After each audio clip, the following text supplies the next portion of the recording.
A very happy Monday, July 12th to you, Kelly Collis. Happy National Simplicity Day. What the heck does that even mean? Yeah, it seems complicated. Yes, it does. Live from DC. Broadcasting around the Beltway and beyond, it's Tommy and Kelly made in DC on the Real Fun DC channel and on demand anytime, anywhere you get your podcasts. We got a lot to get to today, including like life-saving sports news and billionaire space races and low expectations set and met as far as the entertainment industry goes. But Kelly, welcome back. You were on vacation for the last week. How you doing? It feels good to be back. I'm doing great, and it was nice to kind of ease back into reality with a little space launch on a Sunday. That was really fun. Did you watch it live, or were you traveling back, or No, we were already back. Are you kidding me? Like we got out of bed where it was like Christmas morning in our household. That's true. That's true. I honestly, I forgot about it until I saw on Twitter it was happening, and I was like, "Oh, let's go watch this." Well, we knew that as far as timing, I saw a tweet that someone said that because of the soccer game, England versus Italy soccer game, he wanted to make sure he was back on ground by the time that game began. Oh, Branson, right? Because Yes, British, because right? he's British, right? What a thing. I watched all the coverage, and it was so interesting because they were like having to stretch. And so I was flipping around through channels, and you could tell that the reporters were like, the spaceport also has a coffee bar. And they're like, let's go, Branson. We got things to do here. Come on. Yeah, that's what I mean. I don't think they were going to delay it because he wanted to see the soccer game. England lost, by the way. But the exciting thing was that, yes, Branson, of course, made it into space. And it was such a cool thing to kind of watch unwind and see the whole thing kind of happen. And then, of course, the celebrations afterwards were really cool. Mm-hmm. It was also the pinnacle of hashtag SpawnCon, right? Because they had the Land Rover and everything was Virgin branded, and they did the Under Armour suits.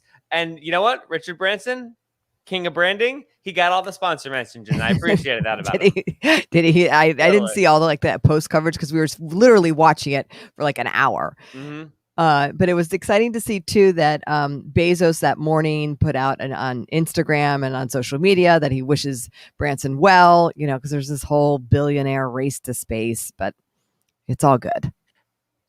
I don't know where you fall on this. I don't know where I fall on this either, but the two camps of why are billionaires racing to space when they can be helping Earth? And then it's maybe the billionaires have to figure out where to go when we can't be on Earth anymore.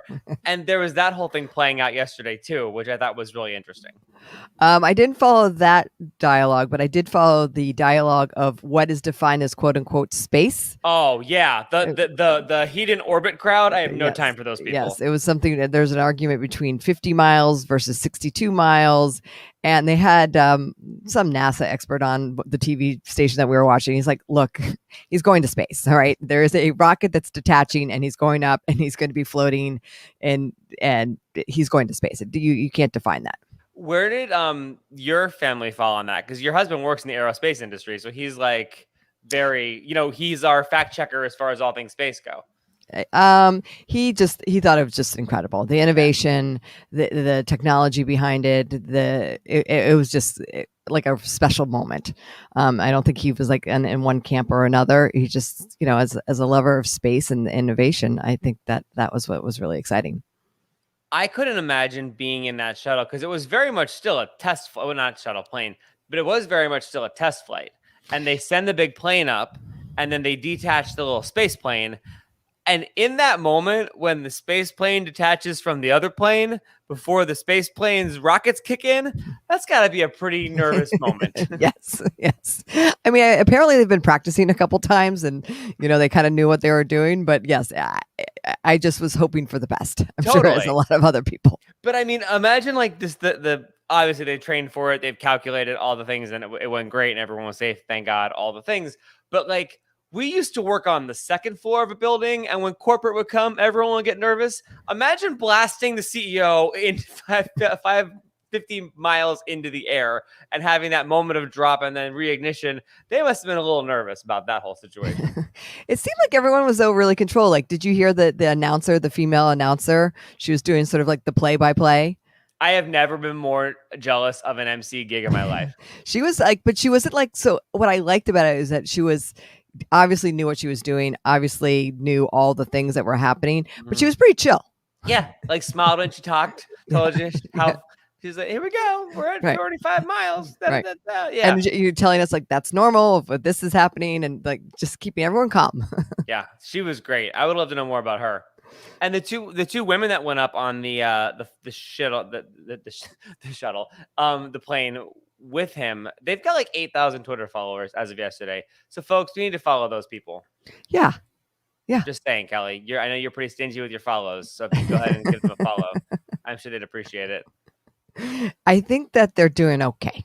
Yeah, I'm sure they're doing great, but Sharisha, Bandia, and Beth Moses, go ahead and give them a follow. I think when you go to space with Richard Branson, you're pretty much set for life. So That's true. I guess you don't care at that I don't think the Twitter followers, but it was cool to see also locally Kevin Plank, who of course is from the DC area and Under Armour, founder of Under Armour, which is based in Mhm. Baltimore, was there because the suits were Under Armour branded. And today, Under Armour is launching a whole promotional wear from sweatpants to sweatshirts to leggings to t-shirts that sort of have the Virgin Galactic logo on them. Did you say that they're already sold out? Are they really? I don't know. I'm sure probably pretty close to, if not completely. But yeah, it's interesting though because they have like leggings and sweatshirts and pullovers. But guys, it's July. Can we get some like astronaut t-shirts or a tank top? Some astronaut shorts, perhaps? I think it's meant to be like if you were to go to space, this is what you're going to wear. Right, but I don't have a couple $100,000. I'm not going to space. I'm going to be sweating my ass off in DC. I'd love some shorts, please. Yeah, well, maybe they're back ordered, and by the time you get them, it will be fall. But it's not cheap. They're like, I think the starting point is like $70 or something. Yeah, there's like $100 or a $60 t-shirt. Yeah. Yeah. Speaking of the price of it, everyone, of course, is like, it's going to be hundreds of thousands of dollars, which of course it is because they're going to space. It's new. But they announced, Branson was talking about this Omaze charity auction giveaway situation where you can basically buy virtual raffle tickets for like as low as $5. And they're going to give away 2 seats. Like, winner and a guest get to go on the Virgin Galactic, one of the next launches. And it benefits this organization called Space for Humanity, which had you told me a year and a half ago, there was an organization called Space for Humanity that was having a fundraiser, I'd be like, this is the most BS charity I've ever heard of in my life. I think this is the same one that did that sold the wine. Yes. Yeah. So they've been doing the wine that was up in space. They sold Mhm. it for a couple $100,000. But it's like a thing. Like there's an organization that's getting together to get people of all ages and races and locations and socioeconomic backgrounds, etc., into space travel. So there you go. Look at that. A whole website for it. I'm gonna. It's got a website. It's got to be true. I'm good. I'm not interested in going to space at all. Even if someone knocked on my door and said, "We're going. I got you a free ticket. You're gonna go up." I'm good. I'm at the point where I'm gonna live and die and just be on this planet. It's all good. Really? Mhm. I would have thought you would have been the adventurous one. of us. No. Huh. Not good. Would you? Oh, see, that's Not yet. Like I've said before, I want to go to the moon when there's a W resort and there's like a midweek special. That's when I'm going to the moon. I don't know if that's going to happen in your lifetime, Tommy. I don't think it is either. But if we get there, then I'm totally down. Okay. I don't know that I want to be like sitting with Lady Gaga and Tom Hanks on the first galactic up there wing plane flight situation. Yeah. Because also, like, they're talking about like all these high profile people who are going to be the first ones to do the Virgin Galactic situation. Makes me nervous. There's a lot of like high profile, big name people who are going to be the first to go up and do that situation. Well, there's always has to be a first. I mean, if Branson made it back down, but I would be like literally have a diaper on. Yeah. Well, I would be so nervous. Feed of him, right? The video feed of him was.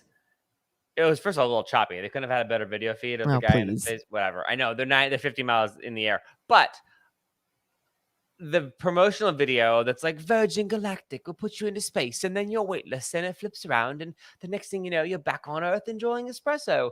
The video of him, like, you're still very much flying through space because he was like and like his like cheeks were like flapping in the back. Like it was very much like a rocky ride. It wasn't exactly like a Virgin Atlantic flight to the West Coast. Yeah, that's true. Because we're going to space. Like, I think people who watched it, I kind of had this view of like, is it like Starship Enterprise? No, we're not quite there yet. So we're not. It's not quite that calm and soft. Well, we'll have to see. Bezos is up next in 8 days, Yeah, so that's very cool. it's gonna be fun to watch it all happen. I wonder who's sponsored his spacesuit. Oh, Like, is it Nike? It's Under Armour, Nike. I do wonder, like, truly how the folks in NASA feel about this. Are they like, this is great? Or they're like, oh my God, it's sponsored. What's going on? Well, I mean, I think NASA's pretty excited, I would guess, for the innovation that's happening because there's a lot of, it's not like Richard Branson that's like doodled the design for that airplane, right? No. I think he had somebody figure that out who knows how to like. That's super smart. So I love it. That probably worked at NASA. Mm-hmm. Well, back here on this planet, out of this world news coming to the Rock Creek Tennis Center.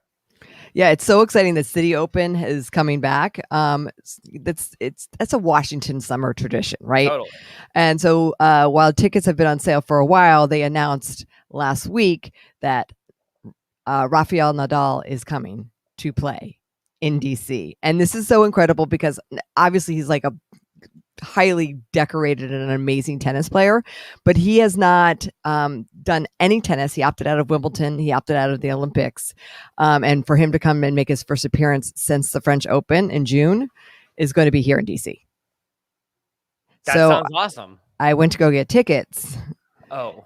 And if you want tickets, you're going to have to get creative because completely sold out. Even like the bougie VIP tickets. Wow. Sold out. They there's a wait list for not the single game tickets, but for like these packages where you get a couple games and a whole VIP experience. Wow. But he's going to be roaming the streets of DC at some point, right? In theory, right? Yeah, because he's up by Silver Spring in the Rock Creek Tennis Center, so they'll probably put him up in the nice hotel somewhere in DC. Mm-hmm. So that's super exciting, and I just love that tradition is coming back to DC. So, for those of us non-tennis Americans, Rafael Nadal, good deal, good guy. I mean, I've never met him. He's Spanish, I mean, he's one. I don't have all his stats, but like, this is a big deal for the City Open. Yeah. So you indicated that, and you're like, "This is awesome," and I'm like, "Great, let's do it. It's awesome." Yeah, I love it. I love when stuff like that happens. Like City Open always brings big talent and just big excitement, and I love going because it's great for like people who don't necessarily fully understand tennis. Although it seems like this year those people aren't going to get to go in because everyone's buying the tickets to go see Rafael Nadal. Which, you know what, good for you. Go enjoy it. No one got to go to City Open last year, so that's true. That we had to take a year off. Mm-hmm. Another thing that we're getting ready for. I can't believe the Olympics are 11 days away. I'm so excited, and I just like it's hitting me today that I'm like I cannot wait to see Katie Ledecky be Katie Ledecky and be in the water, and it's so exciting. And of course, she's from Bethesda, and there's another young lady from Bethesda that is also competing in swim in the Olympics, Phoebe Bacon. Both of them went to Stone Ridge School in Bethesda. Which I don't know. Wild. It's in the water there. It is exactly because now there's one more player. Well, he did not go to Stone Ridge because it's all girls, but he is from Bethesda and Montgomery County Swim, and he is going to the Olympics. His name is Andrew Wilson, and he's competing in the 100 and 200 meter breaststroke races. So, way to go! 3 Olympic swimmers from Bethesda, Maryland. That's wild. I wonder if you can you could even probably like drill it down to the zip code. For sure. Are they from the 20852? Where are they from? What's the zip code there? And just incredible. So we're going to be cheering loud here, and I feel like Tommy, because I know your other side hustle with NBC, which is of course covering the Olympics. Mm-hmm. We're going to hear more and more stories, especially like sort of the random smaller sports that aren't as celebrated that are from the DC area that are heading out to Tokyo. Absolutely. You know what I learned too about the Olympics? You know the Peruvian Brothers chicken, Yes. the truck. I'm not sure where this is going, but sure. Giuseppe, who owns the Peruvian Brothers, is a former Olympian. Oh, jeez. He competed in 2012, and I was like, "What?" What did he, in what? I knew you were going to ask that, and as soon as I started saying it, Did he compete as a Peruvian or as an American? American. Okay. Because they're from Peru. I gotta find him on Insta. You were DMing about it a couple weeks ago, and I was like, "That's a good little fun fact to know." That's really cool. I think it was a water sport of some sort. Yeah, but it was for sure the Summer Olympics. Yeah, totally. Okay, well that rules out the winter. So okay. Exactly. Yeah, I forget what it was, but he told me. I was like, "Wow, that is wild." I'll find it. You know what? Okay. I will bring it back on a future show. I promise. Okay. So this is really cool. The Nats, of course, we're getting excited because the home run derby starts tonight. All-star game tomorrow out in Denver, Colorado. I'm not going to talk about how the Nats are just stinking right now, but there's some really I'm not going to drill down into it. I won't go into detail. If you know, you know. It's one of those things. But Yeah, tonight, IYK. tonight at the Derby, Juan Soto is going to be doing his thing. That's going to be exciting to watch. I cannot wait to watch that. And then the All-Star game, Max Scherzer, Trey Turner are all part of the game that's happening on Tuesday night. Kyle Schwarber is also part of the All-Star team, although he is injured. But that is, bravo, Nats. You got 4 players that are part of the All-Star team, which is really cool. Now, someone that's not part of the All-Star team, but his actual father made some headlines. Joe Ross, he's the pitcher for the Nats. His dad was watching the Nationals game out in San Francisco, the Giants series over the weekend, because his dad lives in San Francisco. And he's like, hey, I'm going to go see my son play a little baseball. Well, while his dad was in the stands, there was someone that was choking on a hot dog. And he realized that this woman was in distress. He ran over and gave her the Heimlich. After doing a little bit more research, his dad is also a doctor at Stanford Hospital. Yeah. So it saved this woman's life because he saw that she was like unresponsive and couldn't talk. So he just gave her the Heimlich.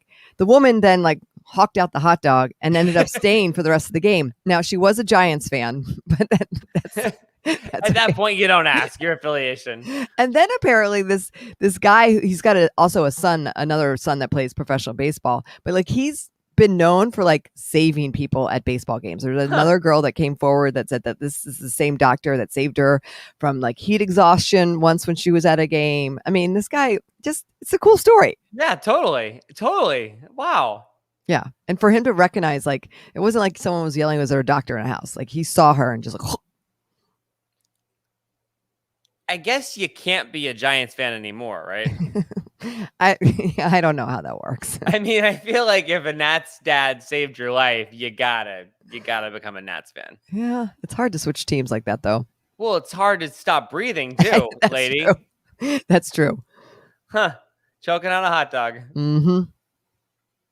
Man, what luck too for her to have the doctor right nearby. Totally. I don't even know where to go from that. Oh, you know what? Also, as we're recording this on July 12th, Kelly, today is also National Two-Color Eye Day. Speaking of Max Scherzer. Okay. Well, so in the All-Star game on Tuesday night, he's expected to potentially be the starting pitcher, which would be really cool. But it wouldn't be on this day. But I hear you. I'm surprised he's still playing because in the All-Star games, right? Because like sometimes you were the one who was like the biggest stars don't always play in the All-Star games because they hate it. Blah blah blah. I think this year is just a little different. Got because everyone's just happy that the game is happening. Got it. And you know what? The MLB needs a little bit of love these days. Yeah. It's been a tough year. Not as tough as year has been for Fuddruckers, that's for sure. So Fuddruckers maybe having a comeback. I guess you could call it a comeback. The Washington Business Journal reports that this guy, Nicholas Perkins, who is in the like fast casual, fast food contract restaurant business, splits his time between DC and North Carolina. And he and his investment company are buying the Fuddruckers brand, and they're trying to make it Fuddruckers happen again. When did Fuddruckers go away? I feel like it just like quietly exited. So it's still kind of there, but apparently, so Fuddruckers has like 90 restaurants still that are open across the country. Oh, really? Yeah, this is right. I was like, whoa, I thought Fuddruckers was just like a mid-Atlantic thing, and then it went away, and it was like, okay, bye Fuddruckers. But yeah, it's still like happening. The Washington Business Journal says it's been losing truckloads of money every year, but he he and his investment group put this thing together with the company, the holding company that owned the Fuddruckers, like the brand of it was in Houston. He bought the brand and the restaurants, and is now trying to like get the process of like right sizing, which is never good, and then like getting it recalibrated and trying to grow the Fuddruckers brand again. They did have good burgers, but I do have to wonder if they're going to do the whole like burgers and also like offer like plant burgers. They kind of have to, right? Right. In this day and age. But so he says, of course, in his quote, he's like, the Fuddruckers had the best burgers in the world. And interestingly, which I'm not a burgerologist or a burger historian, but they're saying that Fuddruckers was like the beginning of the like gourmet burger trend, which like historically tracks as far as like the timeline and everything. I'm not sure they were the first ones to make a fancy burger, but they were definitely one of the original pioneers of fancy burgers. Oh my gosh. Now all I want is a burger. I know. So Perkins is also he's a Howard business alum, and he's an adjunct professor there. And his company also runs like the food service at like University of DC and like the Howard County Courthouse, like among a bunch of other places. Oh, cool. But he is also the first Black man to own 100% of a national burger company. And he says in the article is really cool from the Business Journal. He's like, when I heard that, I was like, wow, that's kind of crazy. But there he is. There he goes. That's very cool. Welcome back, Fuddruckers. Way to go, Fuddruckers. Yay. But I'm totally down for a burger. I hear you, Kelly. Mustard, pickles, little cheese. Yeah. Yep. Hey, while you were gone on vacation, they took the Capitol fence down. I heard. I think they were waiting for you to leave town. They're like, she's gone. We can take the fence down now. Let's go. No, that's amazing. That's great to hear that DC's opening back up. It has just been this like, I live, a quarter mile from the Capitol, and it's been incredible to see like just the foot traffic of people going around there, and all the like news stations were like, let's talk to the people as they go to the grounds. And it was just so fun to hear people be like, I'd love to come back here. Like, I want to make it happen. I'm really excited. This Twitter account, eat_DC, is trying to arrange a community picnic for Saturday. Where they want people to just like bring their picnic gear and just kind of like camp out on I'm not really sure if that's still out, but I mean, I guess it might be. I don't know. Gather peacefully. It should be okay. Yeah, totally. I never really thought about bringing like snacks to hang out. I usually like go for a run around there and I like gawk at the tourists, but now maybe you could have a little picnic basket out there. I love it. I love it. I have a friend that just booked a trip to come to DC at the end of July, and awesome. With the kids and doing all the tourist things. So that's just great for our city. I don't know about you, but I have such a like excitement to do all the things now, because right when like before the pandemic, it was like, oh, the museums, like we'll do those whenever, like the Washington Monument. You kind of get in this rut of like living here but not doing the things, and now like I had never gone to Lafayette Park before, and then they closed Lafayette Park, and I was like, all I want to do is go to Lafayette Park. I want to go see the Rochambeau statue, damn it. And now, like, I love that, I took a lot of advantage of the Capitol grounds before it was sealed off after the armed insurrection. But now that it's back open, I'm like, yay, this is great. I'm excited to like go do it again. Yeah, that's good stuff. Love this city. I'm so happy. I'm so happy that things like that are happening. And also, we talked about the beginning of the year, low expectations, right? We started the year with low expectations, so therefore you won't be disappointed. And one of my only expectations was that Black Widow would come out. The Marvel movie starring Scarlett Johansson that had been kind of postponed a couple times over the last year. And I watched it at my house on Disney+. I loved it. It was amazing. Did you see it? I did not. My son, who is 17, saw it twice in a movie theater. Though he went to both times in the movie theater. Nice. Yeah. What was his review? Really, he's 17. It was good. I'm gonna see it again. Well, there you go. That's basically what I thought of it. So I think yours might be a little bit more detailed. I thought it was awesome. And I'm not giving any spoilers away or anything because I think we're still in the period of like people need a window to go see it. Are there like hidden messages and it's the next one and all the things? Yeah. Yep. And then of course there's like the end scene credits, which I like. Marvel, as someone who grew up like an X-Men fan, which X-Men was always like the black sheep of like the Marvel family as far as the movies go because they were not owned by whatever. It's neither here nor there.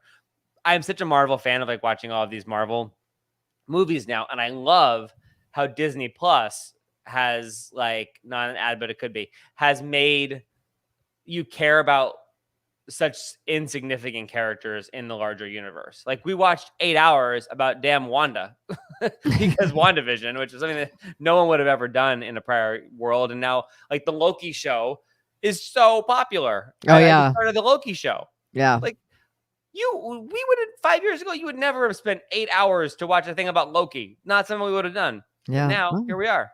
Disney knows how to create content. That's for sure. They are seriously, they are not. They are not messing around. They've been at this for a while. So Scarlett Johansson, does she just nail it? It's awesome. Yeah, she does a great job. The movie's fantastic. It's set in between the Captain America, the Civil War movie, and then Avengers Endgame. Because if you saw Endgame, you would understand why this has to happen with Black Widow before the Endgame movie. Okay. I will just leave it at that because I have not seen Endgame. I don't think so. Really? Yeah. I saw the what was the first one? The Infinity War? Yes. Yeah. Infinity War, yeah. Infinity. And then Endgame happened. Endgame is kind of like the We Are the World of superheroes. Like everyone that's ever been a superhero is like involved. We are the world. I like that, Tommy. It truly is. Like everyone has a role. Totally. You got Captain Marvel, you got Ant-Man, you got Black Panther, you got Thor, you got like everyone who's ever been a superhero ever. Like Gwyneth Paltrow shows up for a minute. Like it's got everything. It's got everyone from the Marvel universe who's ever been in it. They are the world and they come together and well, they beat Thanos. I don't want to ruin that for you, but maybe I did see that. I don't know. You have to assume they did. It was the guy who did the clicking thing, the big purple guy. Yeah. A lot of explosions. Yeah. A lot of goo. CA probably saw it. Well, that's good stuff. I think it's just cool that my son was able to go to a movie theater again. Totally. And it had a lot of like it was like strong women themes to it too. And the fight scenes were awesome. Like it was, you know how there's like always talk of like, oh, there's a female lead for a superhero movie. Like, bleh, it's not going to be that good. She is kick ass in this movie. She's like in it. She's just, she absolutely like leads the movie and it's action packed and it's awesome. So Tommy, you said for 2021, your hope and dreams were to see Black Widow. Now that is checked off in the middle of the year. I think you got to set another one for 2021. No, I'm good. I'm just playing on house money at this point. Okay. Low expectations, high reward. You don't want to throw in maybe like a live concert or... Yeah, I'd love to go see a live concert. Okay. But if you don't, you'll be fine. But if I don't, I'm fine. Listen. Promise is made, promise is kept. I'm good. From now on, whatever happens, it's like, yay, this is great. Everything's a surprise. That's how you need to go about it these days. I think I'm yet to be disappointed. So there we go. Oh my! This past year, what it has done to all of us. Oh, I got a lofty goal too. Would you go ahead and subscribe to our podcast? Anywhere you get your podcast, just search Tommy and Kelly. That would be great. Low expectation. You don't have to give it a 5-star. If you do, hey, that'd be great. But I just want you to subscribe. That's all I'm asking for. Low expectation, pleasantly surprised. That's fair enough. We'll see you next time.